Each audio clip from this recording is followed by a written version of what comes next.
7 pinjol legal Galbay, apakah harus dibayar? Ya, begitulah yang ditanyakan oleh teman-teman semuanya. Dia yang mengalami telat bayar atau tidak mampu bayar di Adapudi, di Pinplus, di Samir, habis itu dipinjam duit di Alobank, habis itu di Akulaku, Shopee. Ya, yang es pinjamnya gitu loh. Apakah harus dibayar? Apakah teman-teman juga mengalami hal yang sama gitu loh? Mungkin saat ini mengalami telat bayar atau mengalami tidak mampu bayar misalnya gitu, dan habis itu udah capek nih gali lubang tutup lubang, nggak mungkin lagi nih gali lubang tutup lubang, kira-kira harus dibayar nggak ya gitu loh. Seperti yang saya sampaikan tadi, kalau ada isi juga di dalam kolom komentar. Kebetulan ini banyak juga yang bertanya soal hal-hal seperti ini. Oke. Kalau kita membahas soal hutang-hutang teman-teman semuanya, saya sampaikan dulu ya. Hutang-hutang itu wajib dibayar. Udah, semua hutang itu wajib dibayar gitu loh. Ya, tapi ya ada tapinya teman-teman semuanya gitu loh. Hutang-hutang itu haram juga untuk ditagih kalau yang bersangkutan tidak mampu. Tapi terlepas dari hal itu, mampu atau tidaknya itu hanya masing-masing orang yang tahu. Kalau kita nggak tahu itu teman-teman. Contoh, teman-teman bertanya sama saya sudah nggak mampu bang, saya benar-benar sudah nggak sanggup bang. Jangankan untuk bayar hutang, untuk makan aja saya sudah susah. Mungkin saya mendengar dari telinga saya, perkataan Anda dari telinga saya langsung, ya oke-oke aja, saya percaya gitu loh. Tapi iya atau tidaknya dalam hal itu cuma diri Anda yang tahu gitu loh. Ya. Jadi kalau teman-teman bertanya sama saya, apakah ini harus dibayar? Ya harus dibayar. Ya wajib dibayar gitu loh. Tapi terlepas dari itu, Anda mampu atau tidak? Kalau Anda menyatakan tidak mampu, bagaimana Anda harus membayarnya? Otomatis kan Anda harus bekerja dulu gitu loh. Saya sudah bekerja bang, saya sudah berusaha bang, tapi juga tidak mampu bayar. Ya kita apa boleh buat? Daripada Anda memaksakan diri untuk terus gali lubang, tutup lubang. Ya, pasti orang-orang berpikir tuh, apa risiko yang akan kami dapatkan bang? Kalau misalnya atau seandainya seumpamanya saya sudah perjuangkan nih, saya sudah perjuangkan dan saya sudah coba nih untuk mencari dana-dananya semuanya gitu loh. Mungkin sudah keliling, sudah mutar, semuanya lah kita lakukan gitu loh. Mungkin kita sudah prepare keuangan dengan baik, tapi ya apa boleh buat, pemasukan tidak memungkinkan. Apa kira-kira resiko yang kita dapatkan? Oke. Resiko yang paling pertama akan Anda dapatkan adalah sesuai dengan aturan dari Otoritas Jasa Keuangan yang sudah berlaku sejak 31 Juli 2025 adalah semua nama Anda akan tercatat dalam sistem layanan informasi keuangan. Baik itu catatannya catatan bagus maupun catatan buruk, kemungkinan nama Anda akan terlihat di sana. Apa dampaknya nanti ke depannya kalau misalnya nama kita ini masuk ke dalam slip ini? Dampaknya sudah pasti.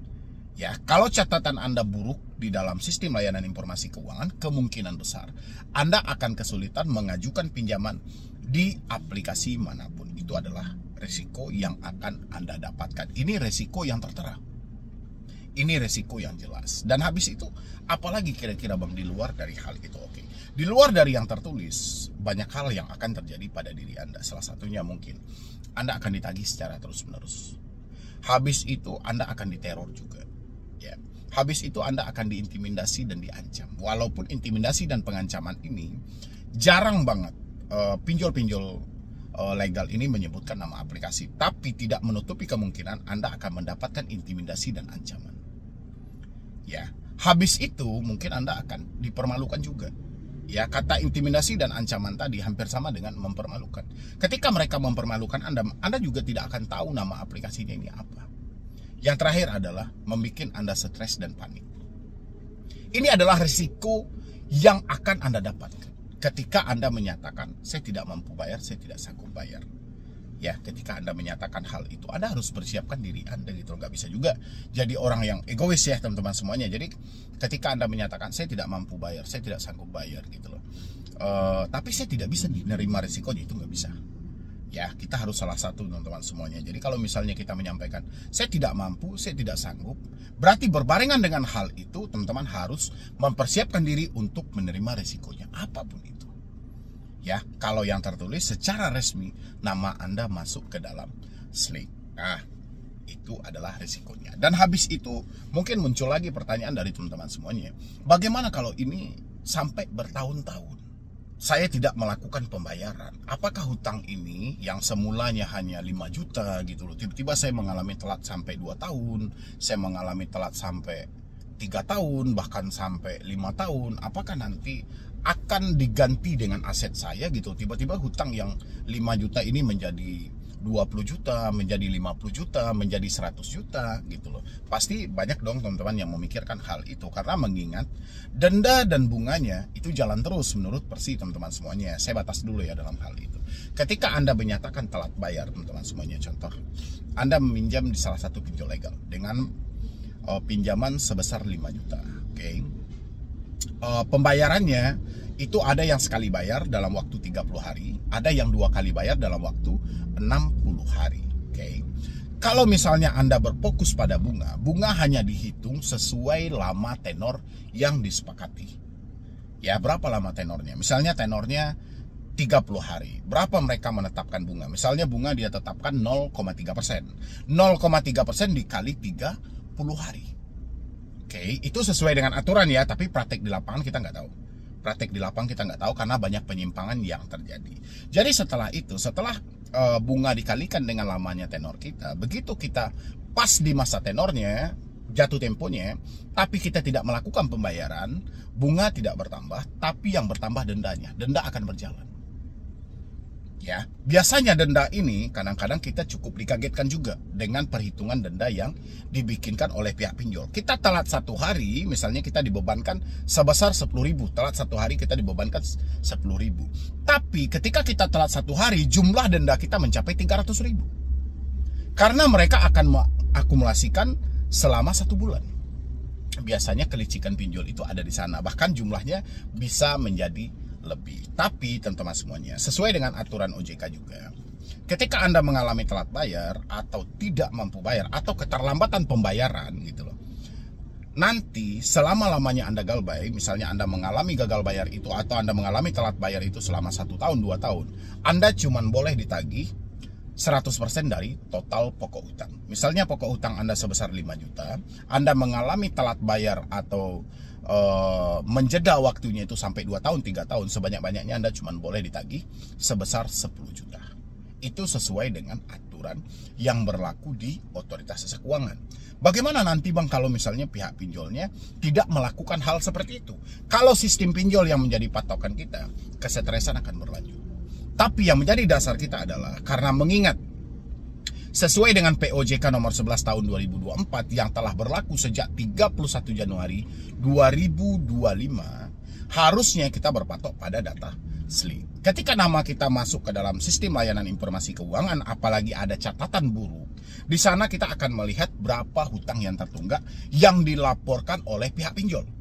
Apakah yang dilaporkan pihak pinjol itu pokok tambah biaya semuanya menjadi 100%, ya 100% kali 2 misalnya gitu ya, atau tidak? Jadi dari data SLIK itu kita bisa melihat gitu loh. Tapi kalau patokan kita hanya aplikasi, ini akan menimbulkan kesetresan yang sangat berlebihan, akan menimbulkan kesetresan yang sangat luar biasa gitu loh. Makanya dari teman-teman semuanya, kalau Anda memikirkan semua drama ini, Anda akan hancur gitu loh. Anda bayangkan bunga tidak berhenti-berhenti, denda tidak berhenti-berhenti, padahal semuanya telah diatur, sudah ada batasannya. Nggak mungkin dong bunga melampaui batas pokok utang. Ya, nggak mungkin dong anak lebih besar daripada induknya.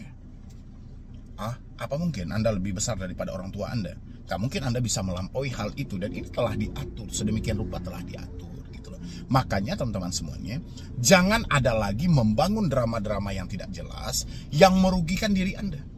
Ukuran Anda bekerja nggak jadi bekerja, ukuran Anda bisa fokus mencari peluang nggak jadi, ukuran Anda bisa bersosialisasi, bermasyarakat dan segala macam nggak bisa gitu loh, karena ada sebuah beban yang menjadi bahan ketakutan bagi diri Anda.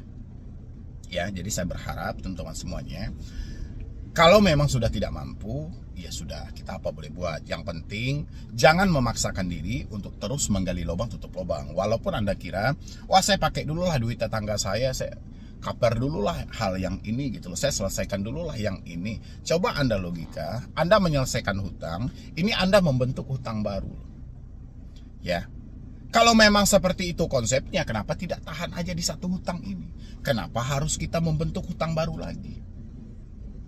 Nah, kurang lebih seperti itulah contohnya yang harus teman-teman ikuti. Jadi kita jangan telepon sana sini kiri kanan segala macam. Bantu dong, pinjamin dulu dong duit dan segala macam. Tahan aja di posisi ini gitu. Ya, kita tinggal berbicarakan, tinggal sampaikan. Kalau pihak-pihak dari pinjol itu melakukan penagihan misalnya, kita sampaikan baik-baik gitu. Kalau mereka menagih dengan versi baik juga. Tapi kalau mereka menagih dengan versi yang tidak baik, seperti yang saya sampaikan tadi, tiba-tiba mengintimidasi, tiba-tiba mengancam dan segala macam, Anda nggak perlu. Kalau dirasanya misalnya ancaman mereka, intimidasi mereka itu malah menimbulkan kepanikan, malah menimbulkan kesetresan, Anda harus melakukan step lebih lanjutnya. Apa step lebih lanjutnya? Mau tak mau, komunikasi harus kita atasi dulu. Karena kita nggak bisa nih nerima telepon dengan ada intimidasi, nggak bisa nerima telepon dengan ada ancaman, begitu juga dengan WA, dengan email. Ya, jadi kan kita bisa menilai tuh, ini konsepnya bukan menagih lagi nih, ini konsepnya bukan lagi mengingatkan, tapi sudah lebih kepada mengganggu. Jadi kurang lebih buat teman-teman semuanya, kalau Anda bertanya sama saya, Bang, apakah pinjol-pinjol ini harus dibayar? Sebenarnya jawabannya tergantung dari diri Anda gitu loh. Kalau Anda mampu, selesaikan. Kalau tidak mampu, jangan gali lubang tutup lubang. Kalau Anda bertanya apa risikonya, seperti yang saya uraikan tadi. Dan saya berharap dengan sesingkat video ini, teman-teman semuanya tidak ada yang ketakutan lagi, tidak ada yang kecemasan lagi, dan tidak ada yang bertindak gila sampai melakukan gali lubang tutup lubang. Bahkan ambil sana, ambil sini, tutup sana, tutup sini, itu Anda makin stres yang ada gitu. Makin stres yang ada. Makanya hutang itu satu-satunya diselesaikan dengan usaha, teman-teman. Bukan berusaha untuk berhutang, tapi berusaha untuk mengumpulkan uang. Nanti kita negosiasi, itu baru benar gitu. Tapi kalau kita hanya berusaha untuk membentuk hutang baru, menutupi hutang yang lama, ya sama aja, selamanya hutang ini tidak akan pernah selesai. Berarti Anda sendiri yang mengacaukan diri Anda gitu. Makanya sebelum kita berhutang itu, alangkah baiknya buat kedepannya ya teman-teman semuanya ya, di-prepare lagi, diperbaiki lagi. Itu kan banyak juga tuh yang bertanya, Bang, kalau nama masuk Slick kedepannya tidak bisa berhutang lagi dong, Bang. Hari ini aja sudah kacau, hari ini aja sudah berat, hari ini aja sudah gelap, ini masa kamu masih mau mikirkan hutang buat kedepannya? Harusnya sebagai manusia kita tuh harus juga mempunyai mimpi. Kalau bisa kita sukses buat kedepannya tanpa berhutang. Oke teman-teman, mungkin dari saya cuma itu aja. Terima kasih banyak teman-teman sudah hadir di sini dan sudah mensupport selalu. Mudah-mudahan sesingkat jawaban ini melalui video ini dapat membantu sedikit beban teman-teman semuanya. Dan jangan lupa juga untuk di like dan di share juga channel ini. Jadi sekian dulu dari saya, Medi Broni. Wassalam.